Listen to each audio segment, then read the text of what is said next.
Bismillahirrahmanirrahim. Assalamualaikum warahmatullahi wabarakatuh. Waalaikumsalam. Alhamdulillahirabbil alamin. Assalatu wassalamu ala asyrofil anbiya'i wal mursalin wa ala alihi washabihi ajma'in. Amma ba'du. Yang terhormat Bapak Sugeng SPD Kepala SD Negeri Silomerto, yang saya hormati Bapak Ibu Guru PTK SD Negeri Silomerto, terlebih kepada teman kita yang hari ini akan melaksanakan tugas diseminasi yaitu Bu Retno. Puji syukur senantiasa kita panjatkan kehadiran Allah Subhanahu wa Ta'ala, Tuhan Yang Maha Esa, atas segala limpahan rahmat-Nya, sehingga pada pagi yang cerah ini kita masih diberi kesempatan untuk bisa bersama di ruang kelas 5B ini dalam acara kegiatan diseminasi budaya positif oleh CGP Angkatan 11, yaitu Ibu Retno Trisusilo-Wati, dengan tidak ada suatu halangan apapun. Amin. Sholawat serta salam tidak lupa kita haturkan pada junjungan kita Nabi Agung Muhammad Sallallahu Alaihi Wasallam, yang senantiasa kita harapkan syafaatnya di yaumil qiyamah kelak. Amin. Bapak Ibu yang saya hormati, sebelum kita mulai acara, terlebih akan saya bacakan susunan acara pada kesempatan hari ini, yaitu sebagai berikut. Yang pertama, pembukaan. Yang kedua, acara inti, yaitu diseminasi budaya positif. Acara yang ketiga, sambutan sekaligus tanggapan dari kepala sekolah. Yang keempat, tanggapan dari perwakilan guru.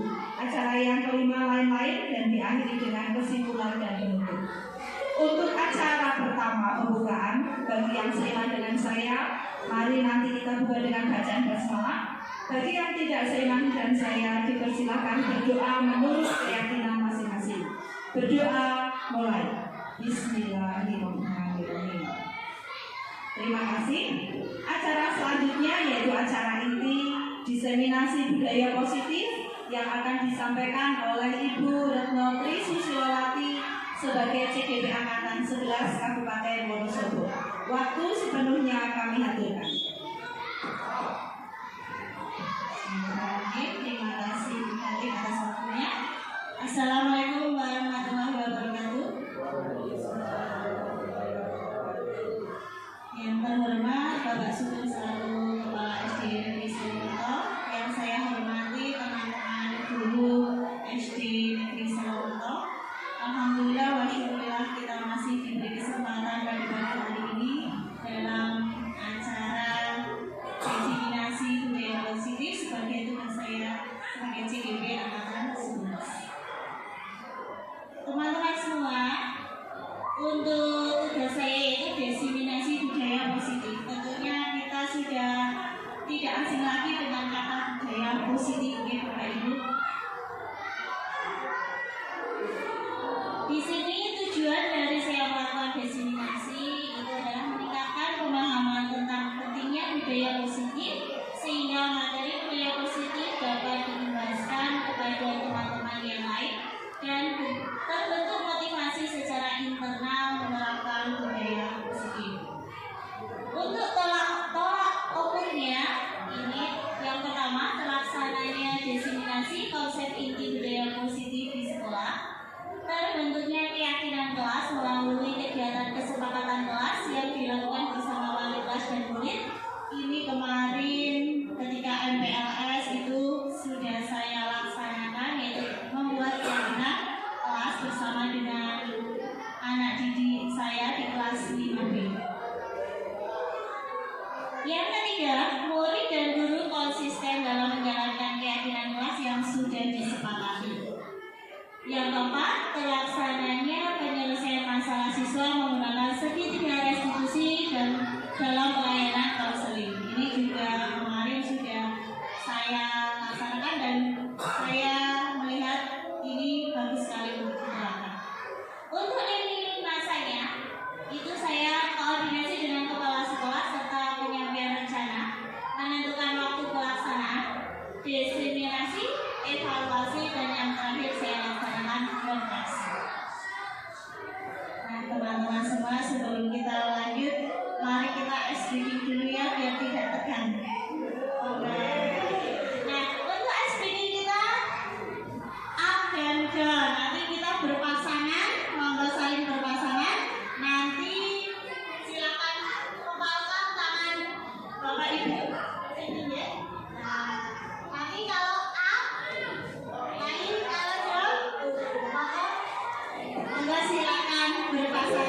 Ya,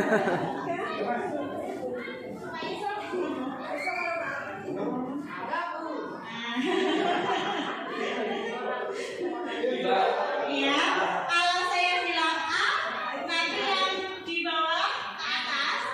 Saya bilang down, yang di atas ke bawah. Siap, Bapak Ibu? Ya. A. Dan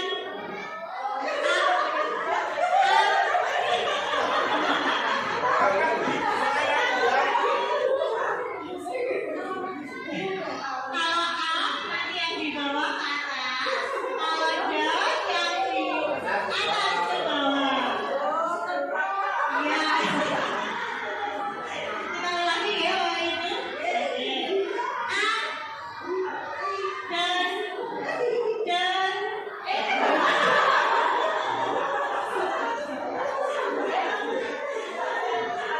ya, kita melatih konsentrasi ya Bapak. A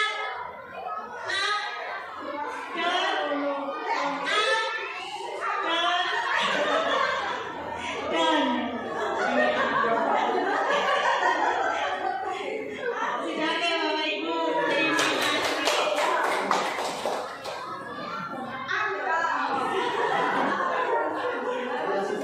Ya, kelihatannya memang mudah ya Bapak Ibu, tapi ternyata butuh konsentrasi. Iya Bapak Ibu. Nah, lanjut ya Bapak Ibu untuk konsep budaya positif. Nah, di sini konsep budaya positif ada beberapa yang ingin saya sampaikan. Di mana yang pertama itu ada perubahan paradigma belajar. Yang kedua ada kebutuhan dasar manusia, jadi manusia memiliki kebutuhan apa saja itu. Terus yang ketiga ada disiplin positif. Disiplin positif ini sangat penting sekali karena ini berdasarkan kesadaran diri, bukan karena paksaan, bukan karena adanya aturan dan sebagainya. Terus ada nilai-nilai kebajikan, motivasi perilaku manusia, ada posisi kontrol guru, ada keyakinan kelas dan juga setika restitusi. Nah, untuk pembelajaran dengan paradigma baru, itu pembelajaran dengan paradigma baru merupakan pembelajaran yang dirancang berdasarkan prinsip pembelajaran berdiferensiasi, sehingga para peserta didik belajar sesuai kebutuhannya berdasarkan tahap perkembangan sesuai teori psikologi modeling untuk mewujudkan profil pelajar Pancasila. Kita tidak asing lagi dengan profil pelajar Pancasila, di mana profil pelajar Pancasila itu ada 6: beriman, bertakwa kepada Tuhan Yang Maha Esa dan berakhlak mulia, berkebinekaan global, bergotong royong, kreatif, bernalar kritis dan juga mandiri. Ini sudah tidak asing lagi dan sudah di luar kepala ya. Terus miskonsepsi tentang teori kontrol. Di sini ilusi guru mengontrol murid, ilusi bahwa semua penguatan positif, efektif dan bermanfaat, ilusi bahwa kritik dan membuat rasa bersalah mampu menguatkan karakter, ilusi bahwa orang dewasa berhak memaksa. Ini sebenarnya miskonsepsi ya Bapak Ibu. Jadi di sini hal-hal yang ilusi ini sebaiknya itu tidak dilaksanakan. Nah, di sini untuk mengubah paradigma stimulus respon ke pendekatan teori kontrol, di sini ada stimulus respon dan teori kontrol.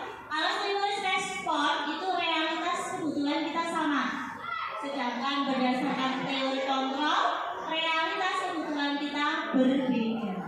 Ini kita sadari bahwa kebutuhan kita memang sebenarnya berbeda nih Bapak Ibu. Terus yang kedua, stimulus responnya semua orang melihat hal yang sama, sedangkan teori kontrolnya setiap orang memiliki gambaran berbeda-beda. Jadi ketika melihat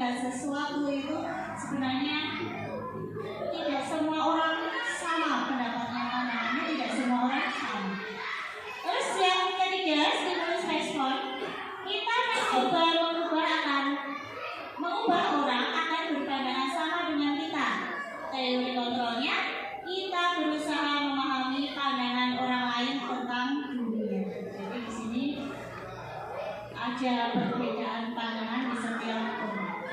Terus stimulus respon perilaku buruk dilihat sebagai suatu kesalahan. Teori kontrolnya semua perilaku memiliki tujuan. Nah di sini ketika ada perilaku buruk jangan langsung dijudgment salah, tapi kita lihat dulu kenapa kok ada salah, seperti alasannya apa. Terus stimulus responnya orang lain bisa mengontrol saya. Teori kontrolnya hanya Anda yang bisa mengontrol diri Anda sendiri. Yang selanjutnya stimulus respon saya bisa mengontrol orang lain. Pada kenyataan teori kontrolnya Anda tidak bisa mengontrol orang lain. Selanjutnya stimulus respon pemaksaan ada pada saat rujukan gagal. Teori kontrolnya kolaborasi dan konsensus menciptakan pilihan-pilihan. Selanjutnya stimulus responnya model berpikir menang atau kalah. Kalau teori kontrolnya model berpikir menang-menang. Jadi ini perbedaan antara stimulus respon dan teori kontrol. Selanjutnya untuk disiplin positif. Untuk disiplin positif ini berasal dari kata disiplinan, artinya belajar. Disiplin itu mengacu pada disiplin diri yang memiliki tanggung jawab terhadap apa yang dilakukan berdasarkan nilai-nilai yang diyakini. Jadi di sini itu berdasarkan pada kesadaran diri. Disiplin positif merupakan salah satu cara penerapan disiplin yang bertujuan untuk menumbuhkan kesadaran serta memberdayakan peserta didik tanpa imbalan penghargaan atau reward, ancaman maupun hukuman. Jadi untuk disiplin positif ini itu berdasarkan kesadaran dari diri sendiri tanpa paksaan, tanpa mengharapkan sebuah imbalan, tanpa ancaman, tanpa takut. Jadi di sini disiplin positif itu berdasarkan pada kesadaran pada diri sendiri. Nah, sebagai pendidik tujuan kita itu adalah menciptakan peserta didik yang memiliki disiplin diri sehingga mereka berperilaku mengacu pada nilai-nilai kebajikan universal dan memiliki motivasi intrinsik dalam perubahan perilaku ke arah yang lebih baik. Nah, di sini kita tentunya sebagai seorang pendidik dalam menciptakan peserta didik yang memiliki disiplin, seyogianya kita memberikan contoh terlebih dahulu sehingga mereka bisa meneladani apa yang kita contohkan. Nah, untuk kebutuhan dasar manusia untuk selanjutnya di sini. Kebutuhan dasar manusia itu adalah segala sesuatu yang kita lakukan untuk mendapatkan apa yang kita inginkan. Seluruh tindakan yang kita lakukan memiliki tujuan tertentu dan semua usaha terbaik yang kita lakukan adalah dalam rangka memenuhi kebutuhan dasar kita terpenuhi dengan baik. Ini kebutuhan dasar, jadi kebutuhan yang wajib kita miliki atau wajib kita ada. Ya. Nah, kebutuhan dasar manusia itu ada 5, Bapak Ibu. Ada 5 di sini. Yang pertama kasih sayang dan rasa diterima, love and belonging. Jadi kita semua tentunya ingin yang disayang, ingin diterima. Kalau kita tidak disayang, tidak diterima, rasanya galau. Ya, nih Bapak Ibu. Nah, itu yang pertama adalah kasih sayang dan rasa diterima. Yang kedua adalah kesenangan. Nah, kalau di dalam hidup itu kita tidak bisa senang, tidak bisa bersenang-senang, kita tidak akan bahagia. Yang selanjutnya itu adalah kekuasaan. Kita juga butuh kekuasaan, tapi bukan kekuasaan yang menghalalkan segala cara ini, Bapak Ibu. Nah, di sini untuk kekuasaan kita nanti dulu. Yang ketiga adalah kebebasan. Jadi kita bebas, tapi bukan bebas yang tidak bertanggung jawab. Yang selanjutnya adalah bertahan hidup. Ini yang sangat penting. Kita juga harus bertahan hidup di zaman yang sedang zaman modern, zaman bertahan, bagaimana kita bisa bertahan di situasi yang kita hadapi. Nah, di sini kebutuhan dasar manusia yang tadi ada 5, kita bahas satu-satu. Bapak Ibu, yang pertama bertahan hidup itu yang pertama adalah makanan. Bapak Ibu, makanan tentu saja itu hal yang utama. Kalau kita tidak makan, lemes nih Bapak Ibu, nanti bisa sakit. Karena makan juga termasuk ciri makhluk hidup ya Bapak Ibu, yaitu memerlukan nutrisi. Nah, makanan di sini silakan untuk kita lihat makanannya, makanan yang harusnya halal dan baik-baik ya, tidak harus, dan juga makanan yang sehat. Yang selanjutnya adalah pakaian. Kita tidak akan terlihat pede kalau kita tidak berpakaian yang itu, dan kita tidak bisa pede kalau kita tidak berpakaian yang rapi. Yang selanjutnya adalah tempat tinggal. Nah, tempat tinggal di sini itu rumah nih Bapak Ibu. Yang selanjutnya adalah aman. Ini keamanan sangat penting, karena kalau kita tidak aman, kita hidupnya tidak aman, itu serasa ada kekhawatiran terus. Kita tidak bisa melanjutkan hidup dengan baik. Terus yang selanjutnya adalah kesehatan. Ini sangat penting sekali kesehatan. Karena apa? Karena kalau kita sehat, kita bisa melaksanakan seluruh aktivitas kita tanpa adanya hambatan. Nah, di sini untuk kesehatan itu terutama kita di masa-masa kemarau seperti ini banyak sekali yang sakit, yang tidak enak badan. Maka kita harusnya bisa menjaga kesehatan. Ini karena kesehatan itu mempengaruhi aktivitas kita. Yang selanjutnya itu adalah kasih sayang dan rasa diterima. Nah, yang pertama rasa diterima. Nah, kalau kita merasa diterima, itu insya Allah hatinya akan tenang sehingga kita bisa melaksanakan apapun dengan baik. Nah, terus yang selanjutnya adalah rasa dipedulikan. Ini kalau dipedulikan ini ya memang sangat penting, sangat dibutuhkan ya Bapak Ibu, rasa dipedulikan. Karena seperti sekarang juga saya melaksanakan diseminasi, kalau tanpa kepedulian Bapak Ibu saya yakin tidak akan bisa terlaksana. Selanjutnya berbagi. Nah, ini untuk selanjutnya adalah kerjasama. Kerjasama ini juga penting karena kita dalam satu institusi saling bekerja sama untuk memajukan institusi ini. Yang selanjutnya adalah menjadi bagian dari kelompok.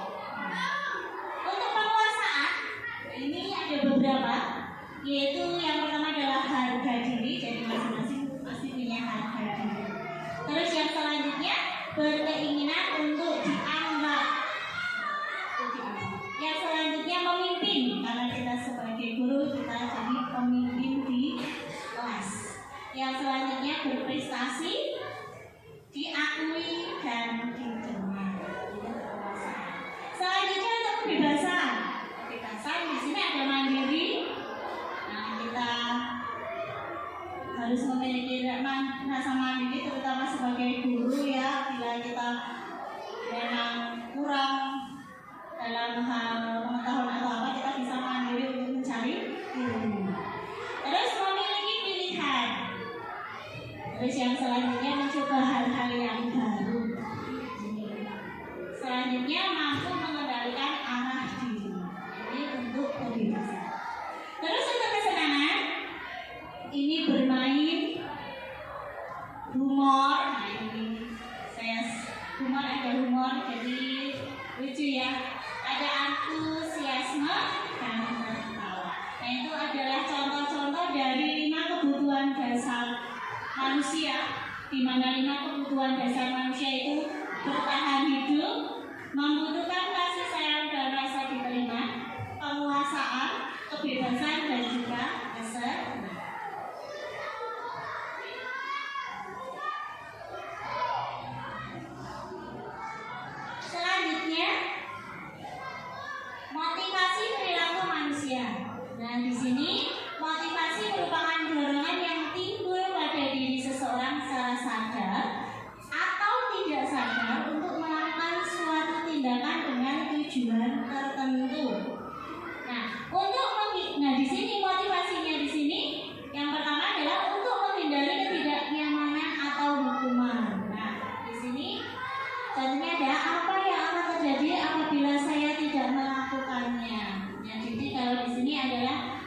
motivasi ekstrinsik, itu motivasi yang dari luar diri sendiri.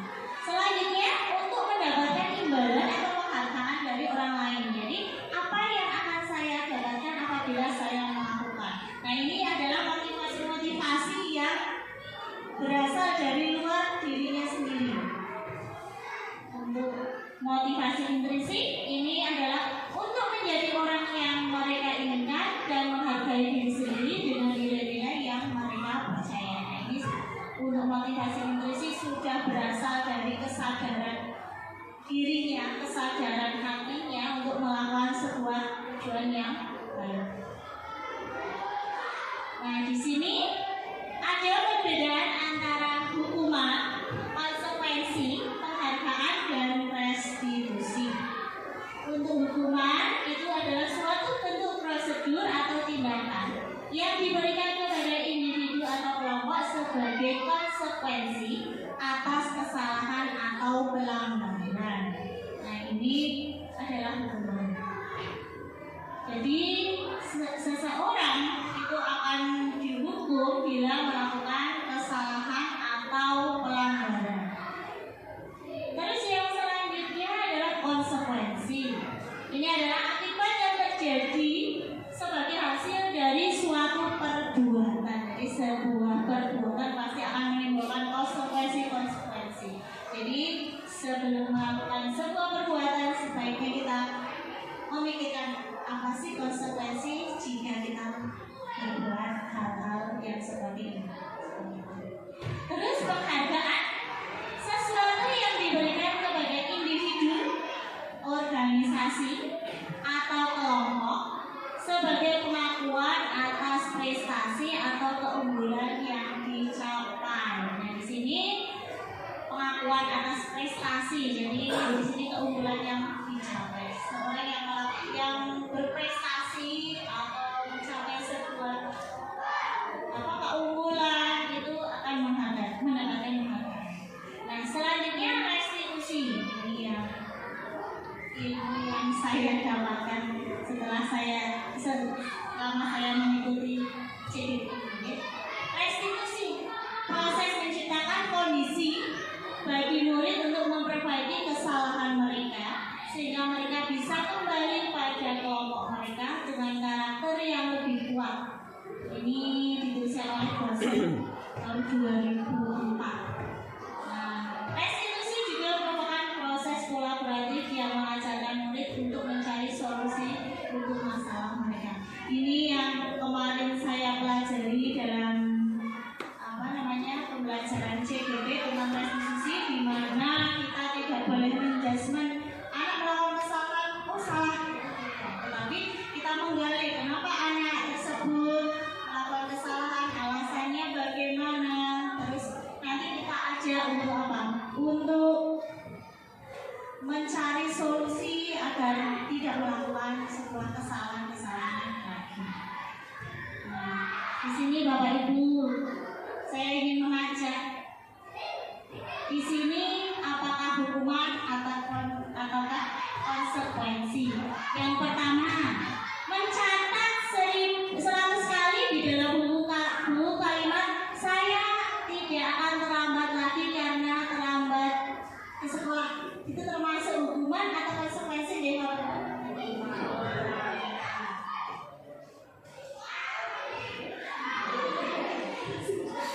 hukuman ya Bapak Ibu. Nanti kita lihat jawabannya. Terus selanjutnya, lari mengelilingi lapangan basket 2 kali karena terlambat tadi di sekolah. Hukuman. Murid diminta untuk push up 15 kali karena tidak menggunakan masker ke sekolah. Hukuman. Menggantikan kertas tugas teman yang telah dicoret-coret. Membersihkan tumpahan air di meja tulis karena tersenggol pada saat belajar. Murid disuruh untuk tidak mengenakan sepatu seharian di sekolah karena tidak mengenakan sepatu hitam.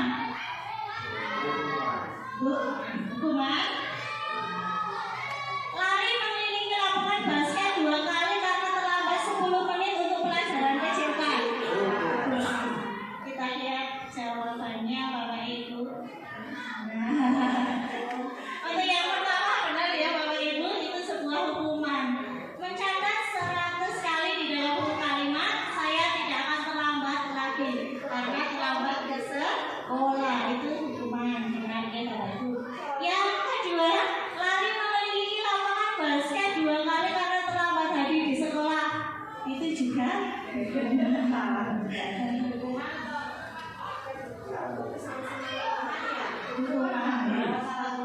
Iya. Terus yang selanjutnya, murid diminta untuk push-up 15 kali karena tidak menggunakan masker ke sekolah.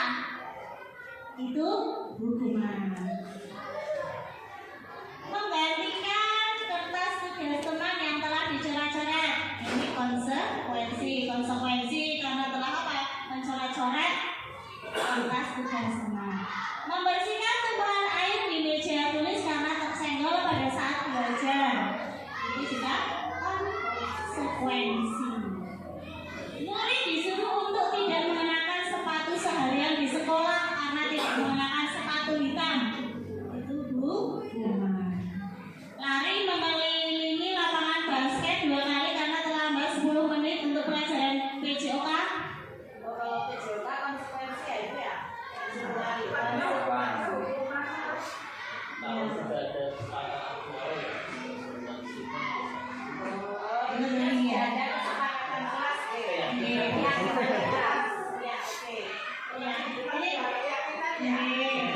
Ini kenapa konsekuensi karena di sini sudah ada keyakinan atau kesepakatan.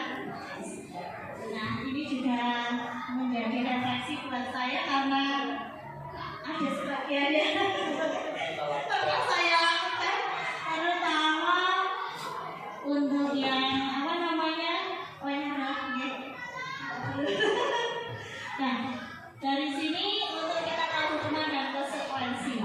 Selanjutnya, nah, untuk hukuman, ya untuk hukuman, konsekuensi dan restitusi kita bisa melihat di sini. Untuk hukuman itu tidak terencana atau tiba-tiba. Murid tidak tahu apa yang terjadi dan tidak diingatkan. Bersifat satu arah berupa hukuman fisik dan psikis. Ini tentang hukuman. Sedangkan untuk konsekuensinya itu terencana atau disepakati sesuai peraturan. Jadi di sini ketika ada sesuatu itu nanti jika melanggar konsekuensi itu sesuai dengan yang disepakati itu konsekuensinya. Selanjutnya murid tetap dibuat tidak nyaman. Sikap guru tetap memonitor murid untuk konsekuensi. Sedangkan selanjutnya untuk restitusi, proses penciptaan kondisi bagi murid untuk memperbaiki kesalahan. Nah, di sini kita mengali murid apakah tadi perbuatannya salah atau tidak, karena saya juga pernah menghadapi murid tapi dia merasa tidak bersalah, padahal perbuatan itu juga perbuatan yang salah. Nah, ini kita mengali di sini. Jadi menciptakan kondisi murid untuk memperbaiki kesalahan. Selanjutnya proses kolaborasi yang mengajarkan murid untuk mencari solusi sendiri. Nah, di sini setelah kita bisa menyadarkan murid bahwa dia itu salah, lalu kita bersama-sama dengan murid untuk mencari solusi dari apa yang telah dia lakukan.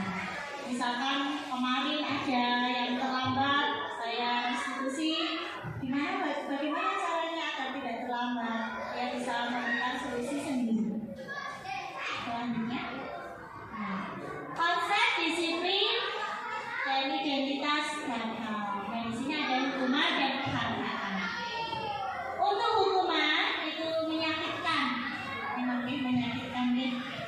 Kamu harus gini, kamu salah, kamu gini, dan itu menyakitkan nih. Terus juga tidak nyaman, murid takut. Terus juga ini bersifat memaksa. Murid menyembunyikan kesalahan dan murid menjadi rendah diri. Ini akibat dari hukuman. Yang kasihan juga nih pada kita, harus misalkan anak-anak kita sampai rendah diri karena apa? Takut dengan hukuman.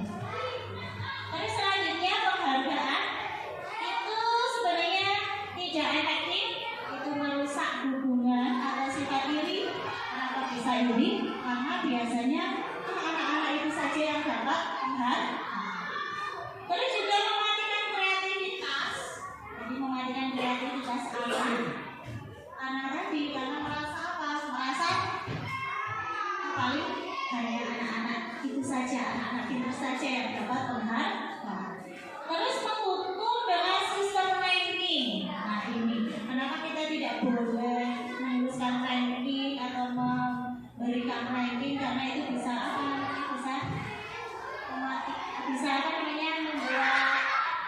harga diri anak itu seolah don. Terus merampas hak menghargai dirinya. Jadi di sini merampas hak menghargai dirinya sendiri. Jadi ini perbedaan hukuman dan hal. Ya walaupun sebagai guru kadang juga saya masih melakukan yang namanya penghargaan. Tapi dari sini saya akan belajar untuk lebih hati-hati. Lalu yang selanjutnya itu ada konsekuensi. Konsekuensi di sini penguatan jangka pendek. Nah, ini penguatan jangka pendek. Jadi hanya dalam waktu yang pendek. Terus selanjutnya perlu monitoring berkelanjutan. Jadi guru selalu memonitoring, memantau terus menerus. Terus ada stimulus respon. Jadi ada rangsangan, ada responnya. Terus selanjutnya murid menghormati peraturan. Terus yang selanjutnya adalah kehilangan waktu untuk merenungi kesalahan. Itu untuk konsekuensi. Sedangkan untuk restitusi, ini murid bertanggung jawab untuk perilakunya. Yang selanjutnya fokus pada pemecahan masalah jangka panjang. Murid menghormati dirinya dan orang lain. Ada teori kontrol, murid bersemangat memperbaiki kesalahan. Ini adalah tentang restitusi. Nah, sekarang Bapak Ibu, di sini kita sebagai guru kita memiliki 5 posisi. Nah, posisi mana yang sudah kita capai atau kita laksanakan? Di mana di posisi 5 posisi kontrol guru ini ada penghukum, terus juga ada pembuat merasa bersalah, terus teman, jadi kita sebagai teman, memantau dan manajer. Jadi di manakah kita? Nanti kita bisa lihat ya. Di sini ada 5 posisi kontrol. Monggo Bapak Ibu silakan untuk melihat.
Kamu ini ada saja.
dengan kita melihat video tadi kita bisa memposisikan diri kita sesuai dengan posisi kontrol yang bagus, yaitu sebagai paling bagus apa Bapak Ibu? Manajer ya. Jadi paling bagus manajer. Jadi ketika ada anak itu melakukan kesalahan, kita tidak langsung menjudgment hukuman atau tidak menyalahkan dan sebagainya, tapi kita gali kenapa dia melakukan kesalahan, lalu kita sadarkan bahwa kesalahan itu melanggar keyakinan dan kita ajak untuk berdiskusi bagaimana sih solusi agar tidak melakukan kesalahan yang sama. Untuk selanjutnya yaitu keyakinan di kelas. Nah, Bapak Ibu, mengapa keyakinan kelas? Mengapa bukan peraturan kelas? Ada yang tahu? Iya, Bu Arif. Mungkin ya, kalau keyakinan kelas kan itu kan dilakukan dengan bersama siswa. Tapi kalau peraturan kelas itu bisa dibuat hanya guru saja. Itu mungkin seperti itu. Iya. Di mana sih tadi? Ada lagi yang lain yang mau menambahkan? Intinya sama ya. Kalau keyakinan kelas, jadi kalau keyakinan kelas itu dibuat bersama-sama dengan murid dan guru juga. Murid ya, nah murid. Kalau untuk yang peraturan kelas itu bisa saja gurunya yang membuat. Jadi hanya gurunya yang membuat. Anak tidak tahu apa, tahu-tahu oh ada peraturan seperti ini. Nah, mengapa keyakinan? Nah, di sini keyakinan yaitu nilai-nilai kebajikan atau prinsip-prinsip universal yang disepakati bersama secara universal. Nah, lepas dari latar belakang suku, negara, bahasa maupun agama. Menurut Gosser tahun 1998, suatu keyakinan akan lebih memotivasi seseorang dari dalam atau memotivasi secara intrinsik. Itu secara motivasi dari dalam, ya. Seseorang akan lebih tergerak dan bersemangat untuk menjalankan keyakinannya daripada hanya sekedar mengikuti serangkaian peraturan-peraturan yang mengatur mereka harus berlaku begini atau begitu. Jadi pada keyakinan kelas ada nilai-nilai kebajikan yang dijadikan keyakinan untuk memunculkan motivasi seseorang melakukan sesuatu. Nah, di sini perbedaan antara peraturan, kesepakatan, dan keyakinan. Apa sih perbedaannya? Nah, perbedaan peraturan, kesepakatan, dan keyakinan. Kalau peraturan itu berasal dari suatu pihak dan tidak bisa ditawar lagi atau dirubah lagi. Ini peraturan, jadi tidak ada tawar menawar. Ya benar tadi yang dikatakan Bu Arif, kalau peraturan dari satu pihak mungkin dari kalau kita di kelas dari gurunya dan tidak bisa ditawar, jadi anak-anak tidak bisa menawar untuk peraturannya. Selanjutnya untuk kesepakatan dibuat oleh dua pihak dan bisa diperbaiki atau diubah sesuai dengan persetujuan kedua belah pihak. Nah ini, jadi kesepakatan dari kedua belah pihak. Kalau di kelas itu murid dan guru, jadi kesepakatan antara murid dan guru, dan ini bisa diperbaiki, bisa diubah bila memang perlu diubah. Jadi tidak paten harus kesepakatan ini berlaku selama satu semester, selama 1 tahun, tidak, tapi setiap saat bisa berubah. Terus yang selanjutnya keyakinan. Keyakinan itu adalah kesepakatan yang sudah dibentuk kalimat positif, sudah mengandung nilai kebajikan, sudah ada contoh tindakan atau sikap sesuai kesepakatan, sudah ada tugas guru dan tugas murid sesuai dengan kesepakatan tersebut. Jadi di sini kalau yang namanya keyakinan itu tidak ada kalimat negatif, semuanya kalimat positif. Sebagai contoh misalkan, tidak boleh terlambat datang ke sekolah. Nanti kalimat positifnya bisa datang ke sekolah sebelum jam 7.05, sama sebelum itu. Atau bisa juga tidak boleh membuang sampah sembarangan. Itu kalimat positifnya, membuang sampah di tempat sampah.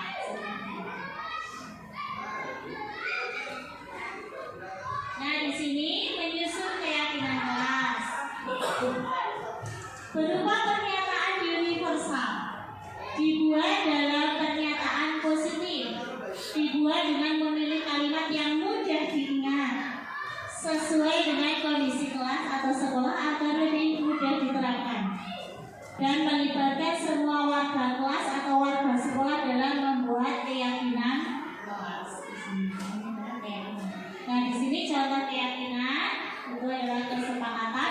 Tidak boleh, misalkan tidak boleh datang terlambat seperti tadi yang saya ngomongkan. Ini nanti diubah menjadi kalimat positif. Datang sebelum pukul 7 atau datang sebelum bel masuk. Nah, karena sekolah kita itu masuknya itu jam 7.15, ya mungkin datang sebelum pukul 7.15. Nah, terus nilai kebajikannya apa? Yaitu disiplin. Nah, di sini tugas contoh tindakan disiplin lainnya itu berseragam lengkap, membawa alat tulis lengkap. Selanjutnya untuk tugas gurunya memberi contoh untuk disiplin. Nah, ini guru juga harus memberi contoh. Kalau guru mengatakan kalau kesepakatannya itu datang sebelum pukul 7.15 sekolah kita ini akan datang sebelum bel masuk, ya guru juga harus seperti itu. Oke, jangan sampai muridnya tidak datang tepat waktu, gurunya tidak tepat waktu, nanti dikomplek siswanya. Terus tugas siswanya itu adalah mematuhi kesepakatan tersebut. Ini jadi tugas guru, tugas siswanya. Kalau guru otomatis harus memberi contoh teladan bagi murid. Insya Allah kalau guru memberi contoh teladan terus insya Allah nanti anak didik juga akan mengikuti. Jadi sebagai guru jangan bosan-bosan untuk memberi contoh. Di sini selanjutnya adalah segitiga restitusi. Apa itu segitiga restitusi? Yaitu suatu proses dialog yang dijalankan oleh guru agar dapat menghasilkan murid yang mandiri dan bertanggung jawab. Jadi di sini ada dialog antara murid dan guru. Jadi ketika ada sebuah permasalahan murid itu nanti ada dialog. Jadi dialog tentang bagaimana sih harusnya. Nah, di sini sebaiknya guru melakukan yang namanya segitiga restitusi. Nah, jadi di sini ada tiga tahap untuk melaksanakan segitiga restitusi. Jadi jika ada murid yang melakukan sebuah kesalahan, itu sebaiknya kita melakukan yang namanya segitiga restitusi. Yang pertama itu yang harus kita lakukan itu adalah menstabilkan identitas. Jadi jangan sampai kita membuat anak seolah-olah anak itu benar-benar merasa dirinya itu terpojok atau merasa seolah-olah hanya dia yang melakukan kesalahan. Jadi di sini menstabilkan identitas. Karena apa? Karena kita juga harus sadar bahwa kita sebagai manusia itu tidak pernah luput dari yang namanya salah. Kita pasti pernah melakukan sebuah kesalahan. Nah, di sini tugas kita untuk menstabilkan identitas. Selanjutnya setelah menstabilkan identitas itu adalah validasi tindakan yang salah. Jadi kita memvalidasi anak apakah tindakan anak tersebut salah ataukah benar. Nah, di sini nanti anak sendiri yang akan menentukan apakah dia merasa bersalah atau tidak, apakah perbuatan dia itu salah atau tidak. Di sini anak yang akan memvalidasi di sini. Jadi nanti di sini guru berusaha untuk membimbing siswa, tadi benar atau tidak ya, salah atau tidak ya, seperti itu. Selanjutnya adalah menanyakan keyakinan kelasnya. Jadi setiap kelas pasti sudah dibuat keyakinan, nanti ditanyakan ke anak tersebut bagaimana sih dengan keyakinan kelas, apakah dia itu sudah sesuai dengan keyakinan kelasnya. Kalau belum harus bagaimana, kalau belum bagaimana solusinya. Nah, di sini untuk segitiga restitusi. Jadi membuat anak itu bisa menemukan solusi dari kesalahan-kesalahan yang seperti dia lakukan. Jadi di sini ada dialog antara murid dengan guru.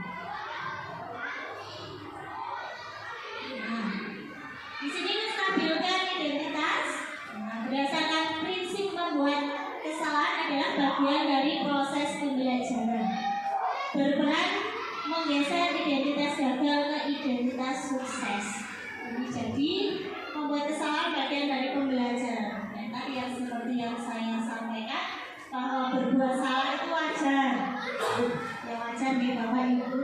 Tapi kalau salah terus ya nanti jadi tidak wajar.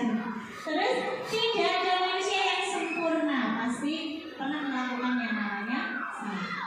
Terus ibu bapak juga pernah melakukan itu. Nah, saya sampaikan juga kepada anak. Kemarin saya melakukan sedikit diskusi, ada yang kenapa saya juga menyampaikan ini. Saya itu juga pernah melakukan itu juga pernah terlambat. Jadi dia merasa tidak seolah-olah dirinya saja yang bersalah. Terus ibu atau bapak tidak mau mencari siapa yang salah, tetapi ibu bapak ingin mencari solusi dari permasalahan. Kamu berhak merasa begitu. Itu contoh-contoh dari menstabilkan hubungan. Nah, kemarin saya melakukan praktek dengan anak yang memang terlambat. Itu yang pertama adalah validasi tindakan yang salah.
Ya, untuk kemarin saya melakukan itu jadi di situ saya tidak langsung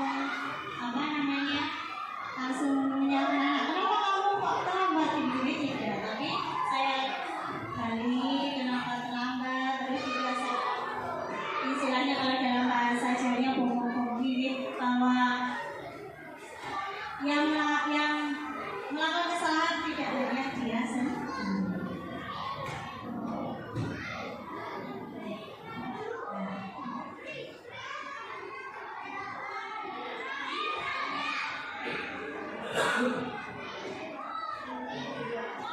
Maaf ya, tadi itu ide menstabilkan identitas dulu ya Bapak Ibu.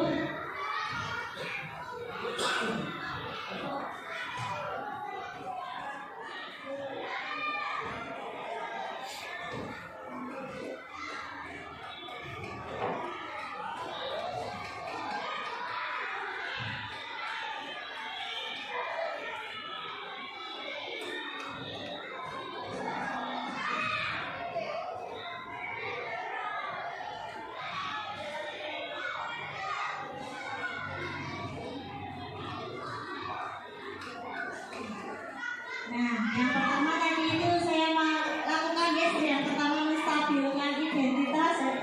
Dari itu mengatakan tidak apa-apa. Semua orang pasti melakukan kesalahan. Bu guru juga pernah datang terlambat. Seperti itu, itu untuk apa? Untuk menstabilkan identitas. Terus yang selanjutnya ini adalah validasi tindakan yang salah. Jadi di sini berdasarkan prinsip setiap perilaku berupaya untuk memenuhi suatu kebutuhan tertentu. Dan di sini contoh kalimatnya itu adalah kamu pasti punya alasan mengapa melakukan itu. Padahal kamu bisa melakukan yang lebih buruk dari ini ya. Kamu patut bangga karena telah melindungi sesuatu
guru?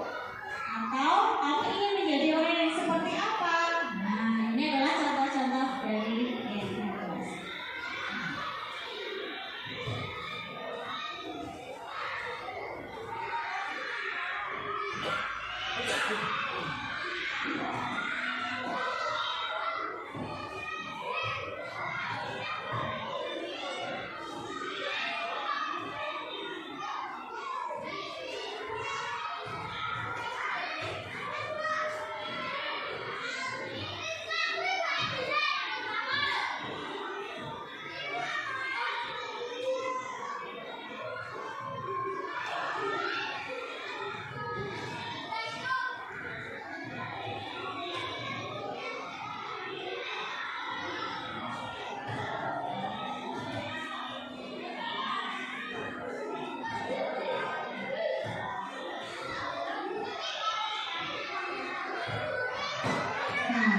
Itu praktek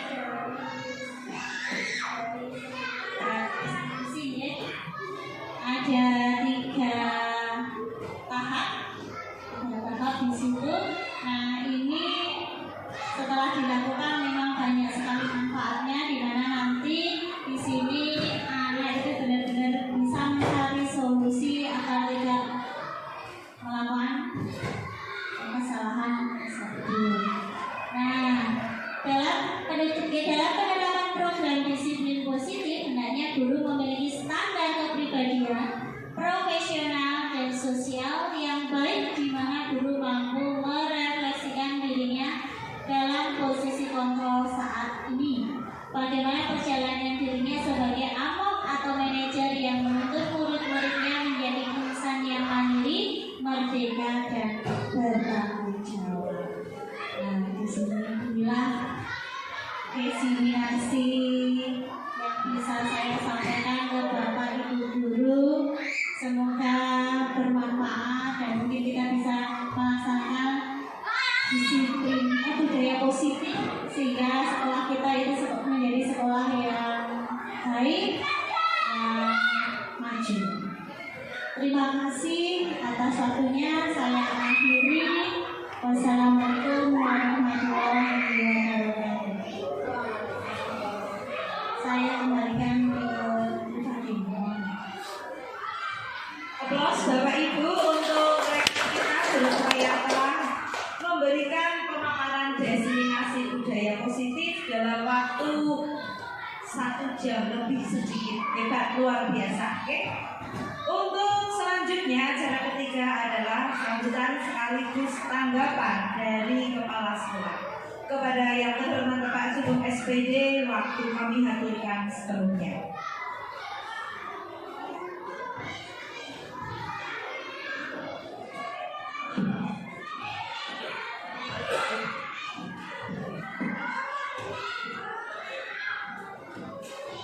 Assalamualaikum warahmatullahi wabarakatuh. Waalaikumsalam. Terima kasih kepada Bu Retno yang hebat yang telah memaparkan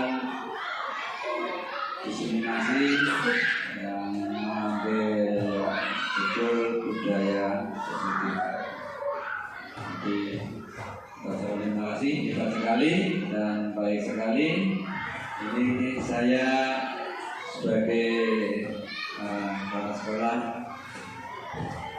hanya memberikan motivasi. Saya ingat untuk kemarin pada pengisian AHK untuk semester 1 kita mengambil tema ide disiplin positif. Nah, itu sebagai refleksinya, pengisiannya itu saya ingat baru sebetulnya materinya seperti itu. Nah, mari Bapak Ibu kita setelah mencermati apa yang baik yang telah di materi tadi kita laksanakan dengan sungguh-sungguh.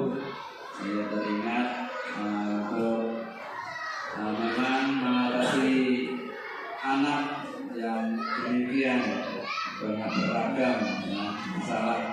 Semua guru, semua kelas pasti punya masalah, punya berbagai anak-anak yang tidak patuh ya, terhadap apa yang kita harapkan.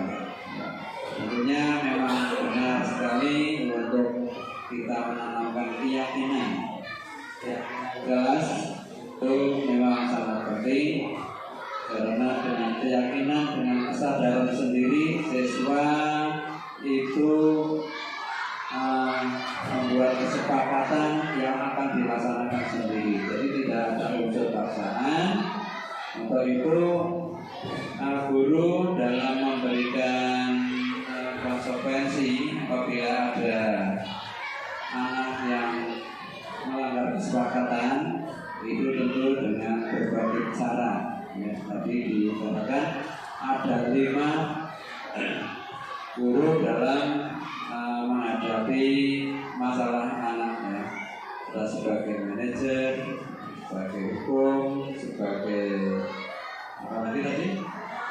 Teman dan sebagainya. Nah, kita ambil yang paling baik. Ya. Sebaiknya memang guru itu menjadi contoh. Ya. Jangan hanya memberi contoh, tapi harus menjadi contoh karena guru adalah role model dari anak-anak, dari anak usia dari PAUD sampai SD ini menurut ilmu jiwa. Nah, ini memang tahap anak itu baru bisa tahap mencontoh. Untuk itu apa yang dilakukan oleh orang tua itu akan dilakukan oleh anak. Ya, tidak harus memerintahkan lihat saya, tapi dengan figur atau tampilan seorang guru atau orang tua pasti anak akan ikut. Itu sebagai dasar untuk kita membimbing anak-anak kita agar sadar dengan apa yang telah dilakukan, baik itu salah. Untuk tadi mengatasi kesalahan, saya setuju sebagai manajer itu, apalagi dalam pembinaan itu dilakukan secara individual. Jangan mengatakan salah itu di depan umum teman-temannya, itu akan menjatuhkan mental anak itu sendiri. Jadi carilah waktu yang baik, terus didampingi anak dengan berkata dengan hati ke hati. Jadi anak akan tersentuh hatinya, tidak memaksakan, tapi anak akan merasa sendiri salah dan akan berusaha mengubah kesalahan itu menjadi yang lebih baik. Terima kasih untuk Ibu Retno yang telah menyampaikan dengan baik, luar biasa. Mudah-mudahan ilmu yang didapatkannya akan dilaksanakan, diterapkan oleh semua guru kita. Terima kasih sekali lagi. Saya sebagai orang tua di sini mohon maaf yang khususnya bila ada salah, dan saya akhiri. Wassalamualaikum warahmatullahi wabarakatuh.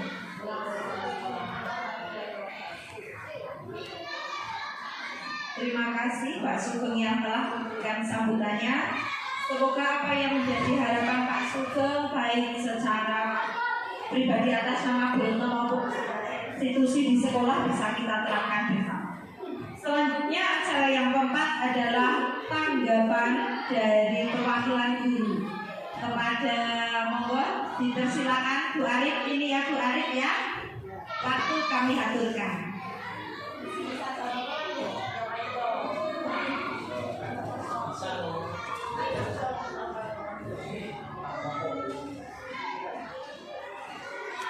Terima kasih atas waktu yang diberikan kepada saya.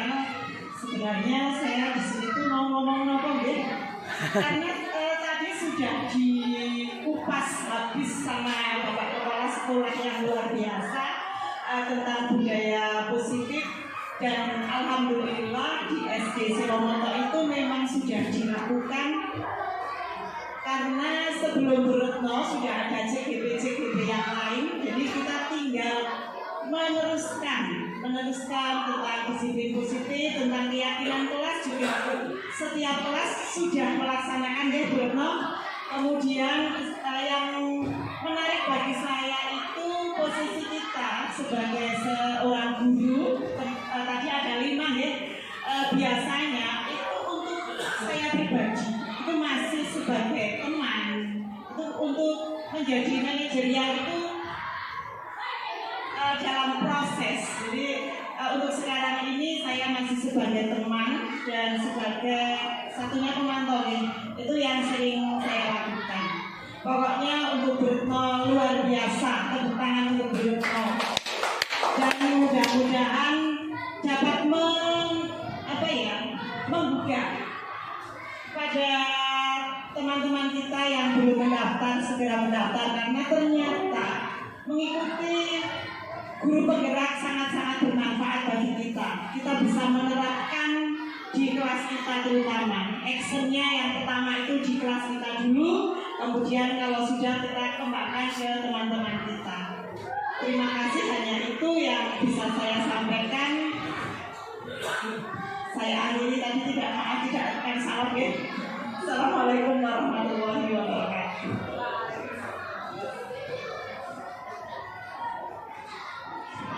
Terima kasih banyak Bu Arif, luar biasa tanggapannya.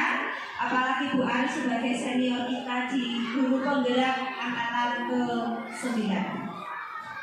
Untuk acara selanjutnya yaitu lain-lain. Barangkali akan ada pertanyaan dari Bapak Ibu. Atau sudah cukup jelas pemaparan tadi? Jelas. Terima kasih. Alhamdulillah semua rangkaian acara telah kita laksanakan tanpa halangan suatu apapun. Mari kita tutup diseminasi positif yang disampaikan oleh Bu Retno Susilawati CGP Angkatan 11 Kabupaten Wonosobo dengan bacaan hamdalah bersama. Alhamdulillahirobbilalamin. Terima kasih, mohon maaf atas segala kekurangan. Saya akhiri billahi taufiq wal hidayah. Assalamualaikum warahmatullahi wabarakatuh. Waalaikumsalam.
Berdasarkan yang kalian inginkan ya.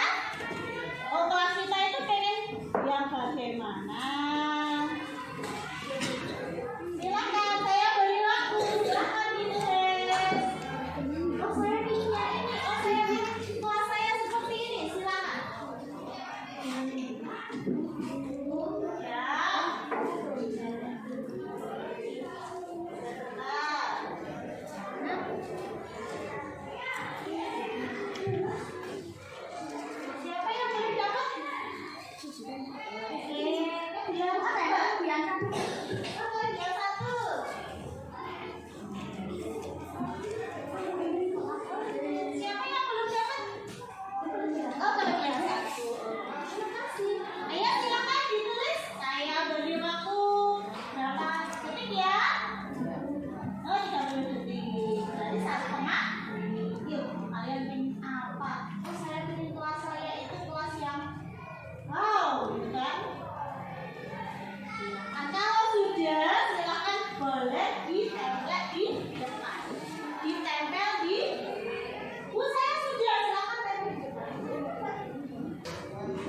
Terus